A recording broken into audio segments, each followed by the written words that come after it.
Oke, mari kita langsung masuk ya. Hari ini kita mau bedah satu prinsip menarik banget dari Dale Carnegie tentang gimana caranya mempengaruhi orang lain tapi secara positif. Ya, bener. Fokusnya ke prinsip keenam nih dari bagian 4 bukunya. Soal kekuatan pujian. Yap, terutama buat kemajuan yang ya sekecil apapun itu. Sumber kita ya dari kutipan-kutipan di buku klasiknya, How to Win Friends and Influence People. Pernah kepikiran gak sih seberapa gede dampaknya pujian yang pas dan tulus itu? Itu dia. Nah, kita mau coba telusuri nih, kenapa dan gimana sih pendekatan ini bisa efektif banget, baik di kerjaan atau ya kehidupan sehari-hari lah. Yang menarik kan prinsip ini tuh bukan sekedar sopan santun biasa gitu ya. Bukan basa-basi doang ya. Bukan. Akarnya tuh ada di pemahaman psikologi perilaku. Kayak B.F. Skinner, psikolog itu. Dia nunjukin kalau kritik dikurangin, terus pujian dimaksimalkan, nah perilaku baiknya itu cenderung menguat. Sementara perilaku buruknya, ya karena kurang perhatian jadi melemah gitu. Oh, jadi kayak penguatan positif gitu ya? Persis, penguatan positif. Jadi kita pakai apresiasi buat dorong hal yang kita mau. Dan karena gitu jelas banget ngomongnya. Pujilah kemajuan sekecil apapun dan pujilah setiap kemajuan. Terus dia nambahin, bersungguh-sungguhlah dalam persetujuan Anda dan bermurah hatilah dalam pujian Anda. Itu intinya. Wah, dalam ya. Contoh dari Carnegie sendiri juga kuat banget sih, kayak kisah Haji Wells itu. Oh iya, Wells. Dulu kan dia sempat putus asa banget kerja di toko, benci sama hidupnya, malah kepikiran ya hal-hal buruk gitu. Situasinya parah ya waktu itu? Parah. Terus tiba-tiba dapat surat dari guru lamanya, isinya muji kecerdasannya, nawarin kerjaan jadi guru. Itu kayak titik balik gitu ya. Banget. Dan kisah Wells itu nunjukin gimana pujian itu bukan cuma motivasi sesaat, tapi bisa jadi ya pemicu perubahan fundamental, kayak ngebuka potensi dia gitu. Yang tadinya nggak kelihatan ya. Iya, potensi yang mungkin dia sendiri nggak sadar. Terus akhirnya jadi penulis hebat kan? Nah, ini nunjukin kekuatan transformatif dari apresiasi yang tulus. Oke, itu kan kasus besar ya. Kalau buat sehari-hari gimana? Carnegie juga kasih contoh soal orang yang belajar nari itu kan. Ah ya, contoh belajar nari, bagus itu. Guru pertamanya kan, wah kritik terus. Bikin males ya pasti. Bikin hampir nyerah malah. Nah, guru kedua, pendekatannya beda total. Dia nggak fokus ke salahnya, tapi nyari. Sekecil apapun yang benar. Misalnya, wah, Anda punya ritme alami, gitu.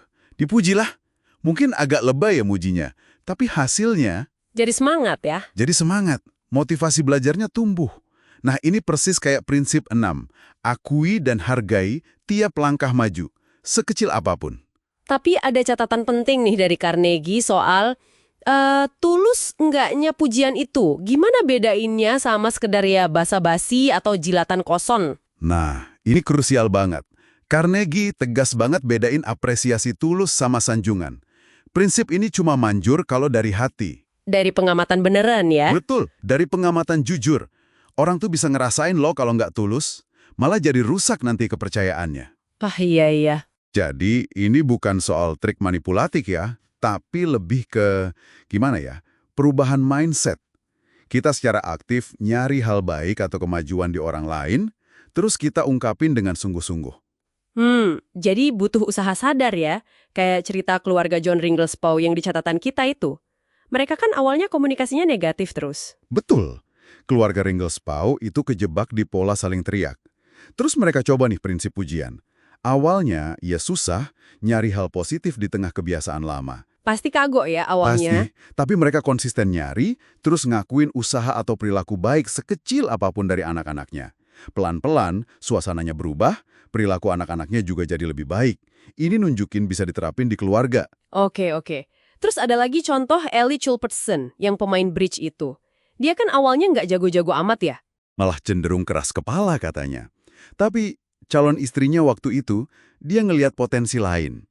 Dia terus aja meyakinkan Culbertson kalau dia punya potensi jenius main kartu. Dipuji terus pemikirannya. Didorong terus ya. Didorong pakai keyakinan dan pujian. Nah, itu yang bikin dia serius tekunin bridge sampai jadi juara dunia. Ini lagi-lagi nunjukin gimana keyakinan dan dorongan positif dari orang lain, tuh bisa bantu kita ngelihat potensi diri sendiri. Potensinya mungkin kita nggak sadar ya. Betul? Jadi kalau ngelihat semua contoh ini, Wells, penari itu, keluarga Ringelspaugh, Culberson, makanya benang merahnya itu bukan cuma pujiannya berhasil, tapi gimana apresiasi yang tulus dan spesifik, apalagi buat kemajuan kecil. Itu kayak jadi kunci gitu ya. Kunci buat buka potensi tersembunyi itu. Iya, potensi tersembunyi. Persis.